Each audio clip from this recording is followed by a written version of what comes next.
Hey everybody, what's going on? Hellmite here, bringing you another video from Grab the Lantern today. Yeah, I know it's been a while, but the patch notes for patch 10.13 have been posted, and that means it's time for another patch note rundown. As always, I'll be going through the biggest changes in this week's patch and letting you guys know what you can be looking forward to in the coming weeks. 10.13 is a pretty small patch, all things considered. There aren't a ton of really huge changes in here, but there are a lot of changes directed at pro play champions or pro play adjacent champions, those that can be buffed up maybe a little bit and make it or lose their position in pro play. So let's go ahead and talk through the patch notes this week. Of course, we're going to be starting with Aphelios, who, let's be real, is still really strong in all the wrong ways. So Riot are attempting to sort of love tap him here back down. I doubt any of these changes will actually affect his viability in pro play because they don't address the reasons he's strong, but they do knock down some of the outlier abilities that he has and some of his harder to execute on advantages that he has that maybe feel a little bit more unfair. The AD growth going down is the biggest change for him, as it means he will scale a little bit weaker into the later stages of the game by default. The biggest thing here is that the Chakram no longer reset their duration on epic monsters, which means Aphelios can't sort of stack up Chakram with his turrets and then turn to DPSing an epic monster, keeping those Chakram around and doing tons of damage to it very, very quickly. So this does mean he has to sort of decide if he gets the Chakram stacked to fight right then, or if he wants to use them to get some more DPS on the epic monster before they fade away. That's the biggest change here. Moonlit Vigil, the 20% bonus AD off of the follow-up attack, that does help. But the biggest thing here is the chakra removal. Again, I don't think this is going to affect Aphelios' viability in pro play at all, but it does reduce his power somewhat. I think he'll still be a very top pick, though. Cassiopeia, very small nerf here just to her magic resistance. A little bit more viable to poke her down in lane, but not really that big of a deal otherwise. So she probably will continue to be a presence in pro play. Now, Conqueror being nerfed does hurt her somewhat, but I don't think is enough because she's still able to stack it over time like a lot of champions. So we'll have to see how this shakes up. The Gnar buffs here are quite interesting. Now, Gnar's attack speed after he hops, he gains attack speed. That value has been buffed to 40% at rank 1, which is a big deal because this is a last max for Gnar for the most part. So the fact that he just presses E and gets 40% attack speed is a huge deal, and the duration is up to 4 seconds. Now, it's not as big as it initially looks because Gnars tend to save the E for an escape rather than an engage tool. But if Gnar does ever use the E to go in, or if he's able to sort of E backwards and then land a Q on his enemy lane opponent to slow them so we can walk back in a range to auto attack, there is maybe an opportunity for him to exploit the attack speed in those situations.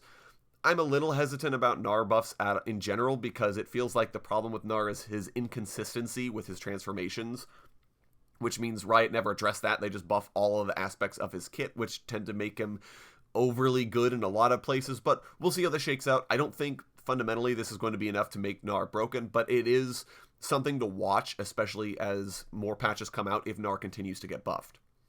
Kalista's getting nerfed in this patch. Again, a top AD carry. Her base AD growth is going down.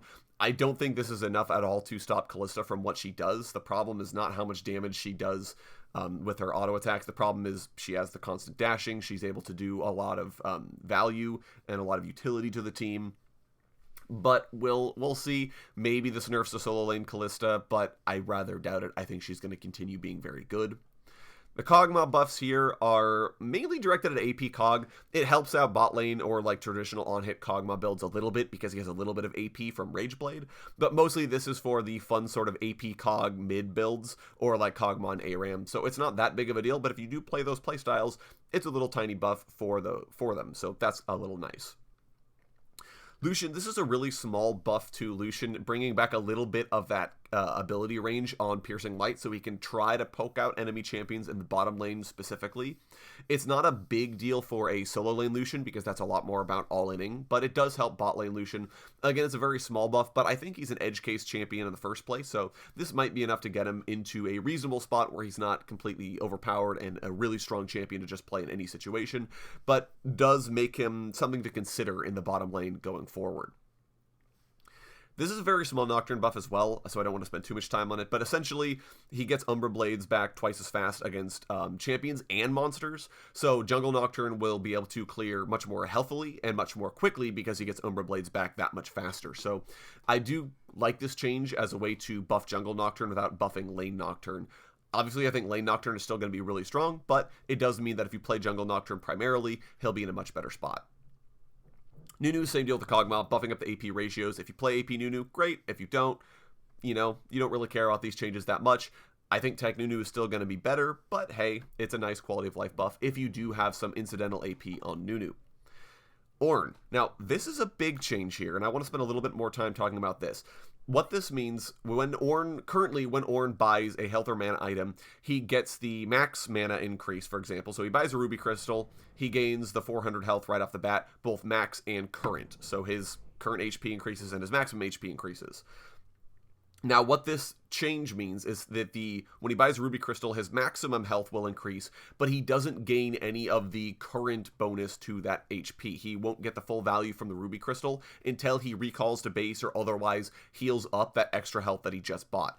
This means that Ornn essentially can't buy items in lane to sustain, which on one hand I like because that was always intended to be a weakness for Ornn. He can buy the items for power now, but he can't buy like health potions or anything to help him sustain in lane as a way to kind of compensate.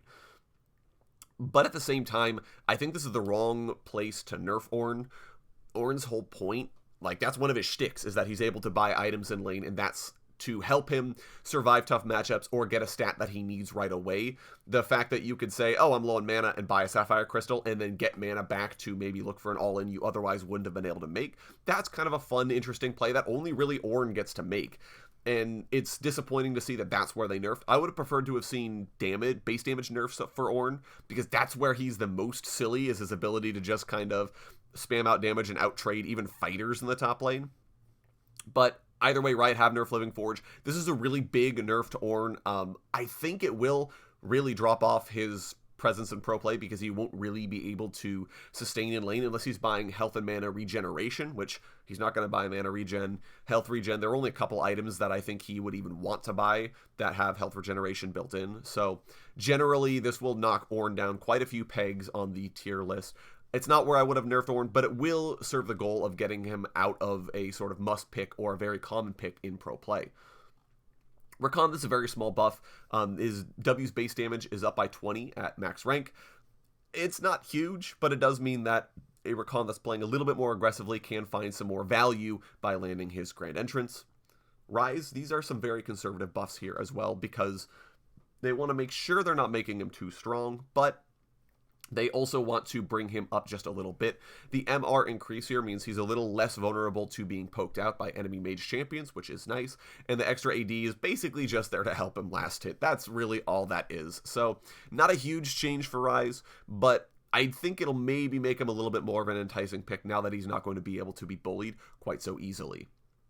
The Cinder nerfs here are actually pretty significant. Now, the mana cost here is the same at max rank as it was before the nerfs, and so as a first max, this isn't going to affect level 9 Syndra as much. She's already used to it, but it does mean that Syndra will have to be very cognizant of how she's using her Q at the early stages of the game, because each Q she casts is going to be costing her potentially 20 extra mana than she's used to currently. So there's going to be a lot less ability to poke out enemy champions. There's going to be a lot less wave clear, because Syndra can't just kind of use Q off cooldown and not worry about things. So this is a fairly significant change to Syndra.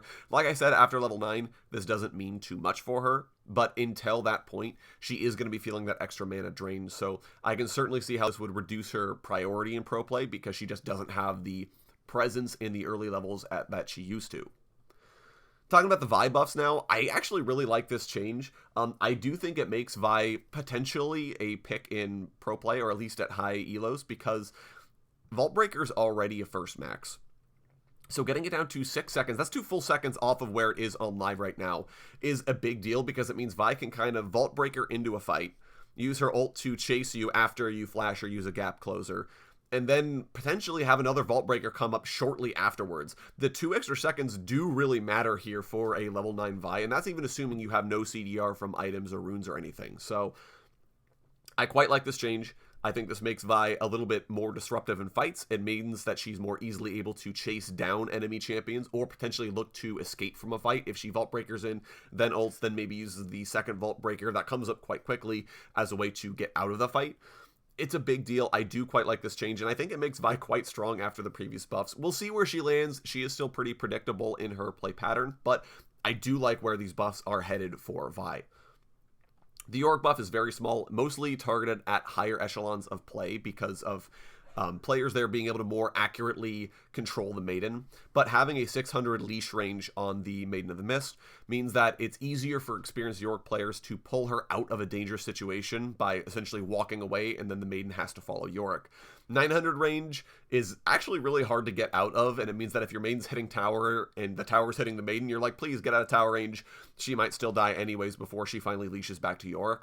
600 range means Yorick will have a lot more granular control over where the Maiden goes and what she's doing, which I do quite like. I think that's a good change, especially for players who are more experienced with playing Yorick.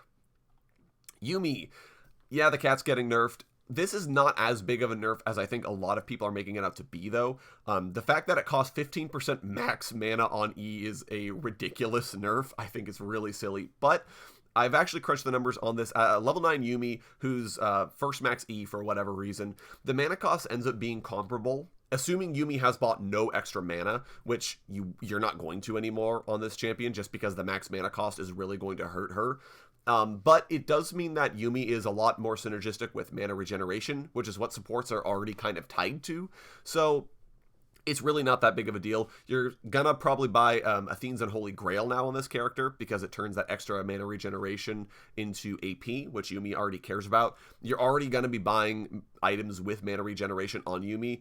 Redemption, Ardent Censer, Mikhail's Crucible, all these give a decent chunk of mana regeneration. So even if it costs 15% max mana, the mana cost is still going to be comparable to where it was previously, and if you have mana regeneration, you're still going to get a ton of healing out of Zoomies. The biggest thing this is going to do, though, is it means Yuumi will get fewer casts in quick succession. In team fights, if she's trying to spam E and spam her ult and spam Q, she's not going to do quite as much because she's going to burn through her available mana much more quickly because she hasn't built any mana. But it means over the long period of time where you're in an extended siege or in laning phase or what have you, it means Yuumi will get more value because she'll be itemizing for mana regeneration. The percent change doesn't matter that much. So in general, I don't think this is a big nerf to Yuumi. I really don't. It does change her build path quite a bit, but it's not as significant as a lot of people were making it out to be. Finally, last couple of changes here. Conquer is getting nerfed, and this I kind of talked about this on the Cassiopeia nerfs earlier.